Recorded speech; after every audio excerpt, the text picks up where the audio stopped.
우리를 향한 주님의 뜻, 우리를 향한 주님의 뜻, 이런 제목으로 같이 은혜 나누겠습니다.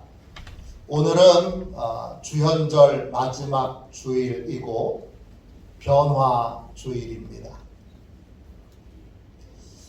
예수님께서 세 명의 제자들과 함께 높은 산에 올라가셔서 변형되셨습니다. 그 변형된 모습은 생명의 빛, 그 모습입니다. 우리를 자녀 삼기 위해서, 우리를 어둠에서 건져내시기 위해서 주님은 생명의 빛으로 우리를 찾아오셨습니다. 그 모습을 세 명의 제자들이 보게 된 것입니다. 이게 무슨 의미일까요? 변화주의를 지킨다는 것이 우리에게 무슨 의미가 있을까요? 복음서에 보면 하늘이 열리고 하나님이 직접 예수님을 소개하는 장면이 두 번 나옵니다. 첫 번째, 세례받을 때 나옵니다. 세례받을 때 하늘이 열리고 그리고 하나님의 음성이 들렸습니다. 이는 내 사랑하는 아들이요 내 기뻐하는 자라. 이 말씀으로 우리를 구원하시기 위한 공생애가 시작되었습니다. 이건 공생애가 시작되었다는 사인입니다. 변화산에서도 똑같은 역사가 있는데 하늘이 열리고 하나님이 말씀해 주십니다. 마태복음 17장 5절에 이는 내 사랑하는 아들이요 내 기뻐하는 자니 너희는 그의 말을 들으라 그랬습니다. 하늘이 똑같이 열리고 하나님의 음성이 똑같이 들렸는데 이 두 번째 사인의 핵심은 뭐냐? 우리를 구원하기 위한 예수님의 고난이 시작되었다는 것입니다. 우리를 위한 십자가 고난의 길이 시작되었다는 사인이 바로 변화산 사건입니다. 변화주일은 그래서 사순절 바로 앞에 있습니다. 예수님의 고난이 시작된 것입니다. 그 고난에 앞서 예수님이 누구이신지를 세 명의 제자가 보게 됩니다. 그 예수님은 우리를 어둠에서 건져내시기 위해, 죄에서 구원하시기 위해 찾아오신 생명의 빛이십니다. 세 명의 제자는 그 생명의 빛 되신 주님의 모습을 보고 하늘이 열려 하나님의 음성을 들었습니다. 우리는 이 제자들의 모습에서 은혜를 받았다는 것이 무엇인지를 깨달아야 합니다. 우리는 종종 은혜 받았습니다 이런 말을 자주 사용합니다. 제가 예배가 마치고 인사를 하면 목사님 은혜 받았습니다 이렇게 말씀하시는 성도님들이 많습니다. 은혜를 받았다는 게 뭔가요? 감동을 받았다는 건가요? 동감을 했다는 건가요? 은혜 받았다는 것이 구체적으로 뭡니까? 신앙생활을 오래 하신 분들은 은혜 받았다는 말을 남용합니다. 제가 청년들하고 해물이 많이 들어간 짬뽕을 먹은 적이 있는데 청년 중에 한 명이 이렇게 말했어요. 이 짬뽕 너무 은혜스럽다. 이때 은혜스럽다는 말은 자기가 예상했던 것보다 해물이 훨씬 많이 들어갔다는 겁니다. 어떤 여자 성도님은 영화를 보고 와서 제게 이렇게 말씀하셨어요. 목사님 그 영화 꼭 보세요. 그 영화 너무 은혜스러워요. 이 은혜스럽다는 건 예상치 못했던 감동을 크게 받았다는 뜻입니다. 이렇게 우리가 은혜를 남용합니다. 진짜 은혜 받은 건 뭐죠? 성경에서 말하는 진짜 은혜 받은 건 뭡니까? 우리가 예배마다 은혜를 받아야 되는데 우리가 받아야 되는 은혜가 어떤 것입니까? 오늘 본문이 두 가지를 설명합니다. 첫 번째, 은혜 받았다는 건 하나님의 따스한 사랑을 체험했다는 것입니다. 1절, 2절 보세요. 엿새 후에 예수께서 베드로와 야고보와 그 형제 요한을 데리시고 따로 높은 산에 올라가셨더니 그들 앞에서 변형되사 그 얼굴이 해같이 빛나며 옷이 빛과 같이 휘어졌더라. 예수님이 변화산에서 변형되셨어요. 얼굴은 해같이 빛나고 또 옷은 빛처럼 하얗게 변화됐어요. 이 모습은 요한복음 1장에 나오는 생명의 빛의 모습입니다. 주님은 어둠에서 우리를 건져내시는 생명의 빛이십니다. 우리를 구원하여 하나님의 자녀로 삼아주신 생명의 빛이십니다. 우리가 자녀된 권세를 누릴 수 있도록 우리와 늘 동행하시는 생명의 빛이십니다. 예수님의 변형된 모습을 보니까 그 변형된 모습, 그 빛으로부터 베드로가 영혼이 따뜻해지는 걸 경험하게 됩니다. 주님의 사랑을 체험하게 된 것입니다. 거룩하신 분이라고 생각할 때 거룩한 분은 냉정하고 차가울 줄 알았는데 주님의 거룩하심은 거룩하면서 따뜻합니다. 그게 얼마나 좋았는지 베드로가 이렇게 고백합니다. 3절 4절 보세요. 그때에 모세와 엘리야가 예수와 더불어 말하는 것이 그들에게 보이거늘 베드로가 예수께 여쭈어 이르되 주여 우리가 여기 있는 것이 좋사오니 만일 주께서 원하시면 내가 여기서 초막 셋을 짓되 하나는 주님을 위하여 하나는 모세를 위하여 하나는 엘리야를 위하여 하리이다. 생명의 빛이신 주님이 혼자 계시지 않고 모세와 엘리야와 함께 있는 걸 제자들이 봅니다. 그러면서 그 생명의 빛으로부터 들어오는 영혼을 감싸 안는 영혼을 부드럽게 어루만져 주시는 따스함을 느끼고 베드로가 이렇게 말합니다. 주여 우리가 여기 있는 것이 너무나 좋습니다. 좋다. 이 말은 헬라말로 칼로스입니다. 뜻은 선한 내면. 내면이 우리의 속사람이 선하고 아름다운 것을 확인하고 그 아름다움에 기뻐하고 아름다움에 감탄하는 것이 바로 좋다는 표현입니다. 지금 베드로는 하나님의 사랑을, 예수님의 사랑을 체험했습니다. 자신을 향한 따스한 주님의 사랑을 체험하고 자기의 영혼이 따뜻해졌습니다.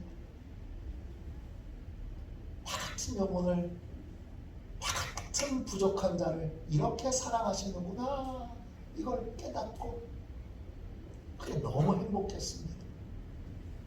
은혜 받으면 은혜의 증거들이 나타나게 됩니다. 따스한 하나님의 사랑을 체험하게 되면 그 사랑을 계속 체험하고 계속 경험하고 싶은 그러한 열망이 우리에게 생깁니다.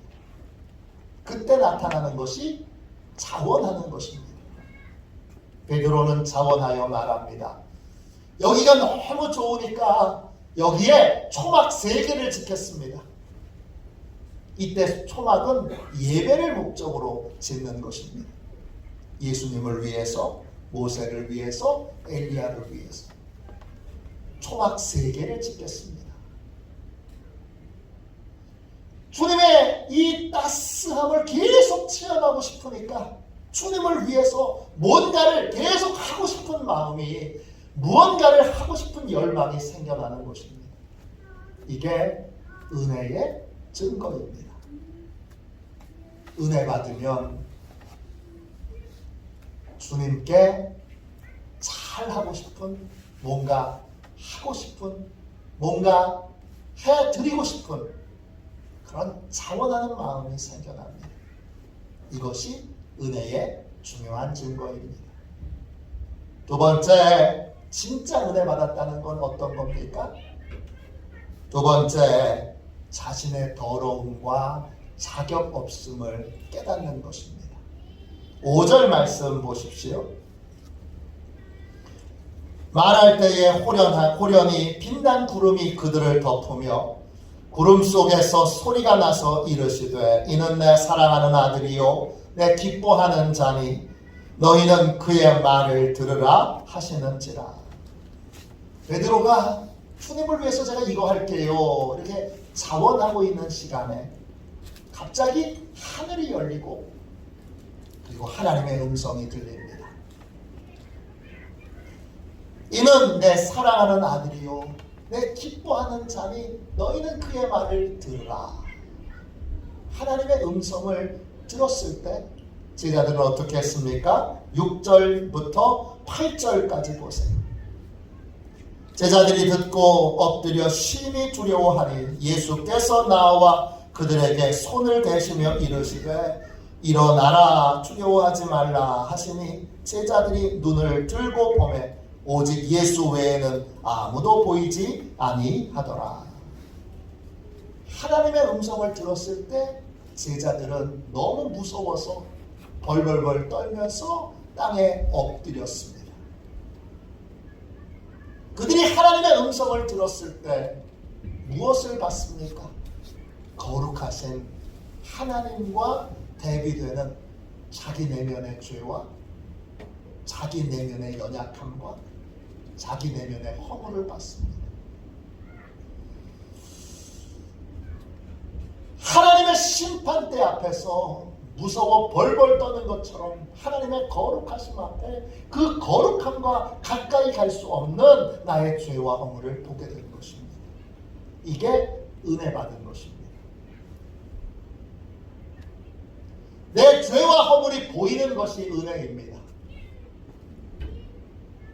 이 은혜를 받으면 우리가 앞서 하나님의 사랑을 체험하고 났을 때에 갖게 됐던 자원하는 마음이 고쳐지는데 어떻게 고쳐지느냐?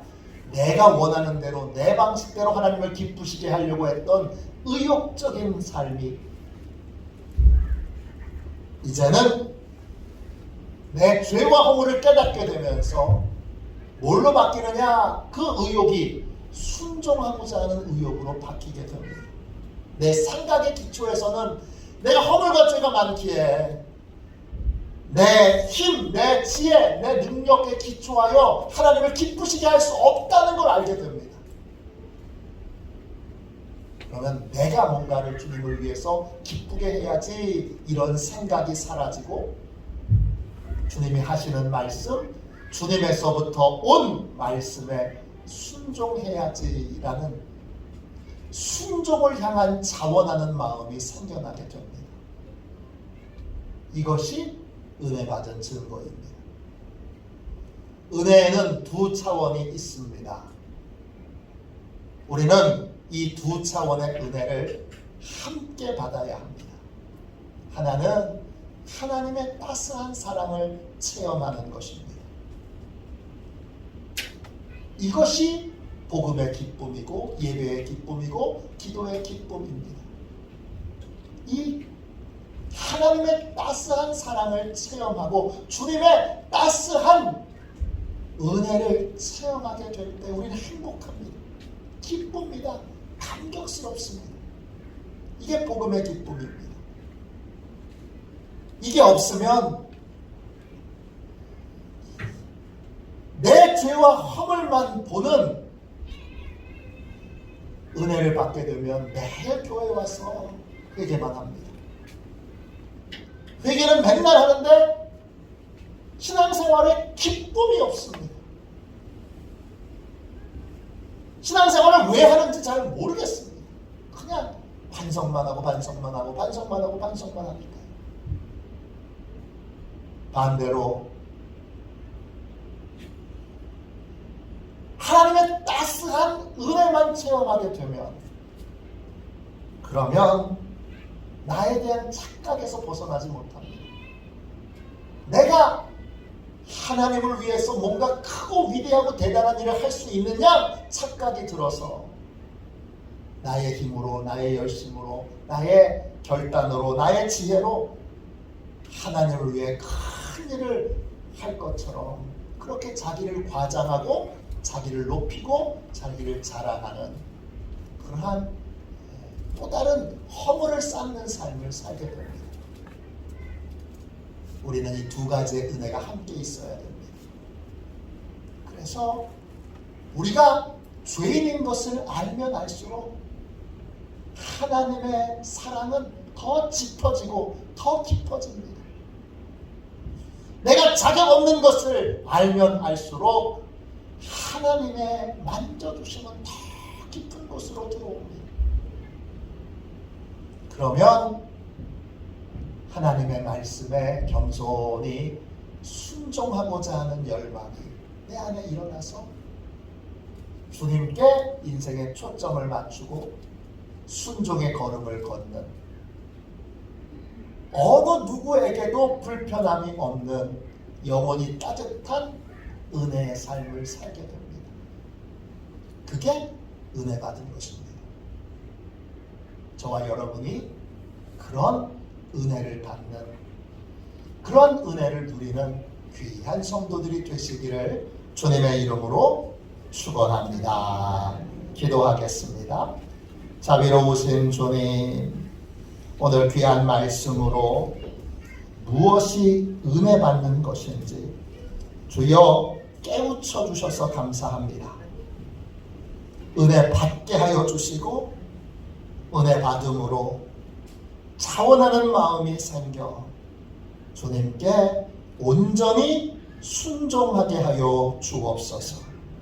주님보다 나를 앞세우지 않게 해주시고 내 감정과 의욕이 주님보다 앞서지 않는 그러한 참 은혜, 참된 하나님의 충만한 은총이 우리의 삶에 부어지게 하여 주시고 우리 안에 따스한 하나님의 나라가 이루어져 우리 모두 영원히 따뜻한 사람이 되게 하여 주옵소서.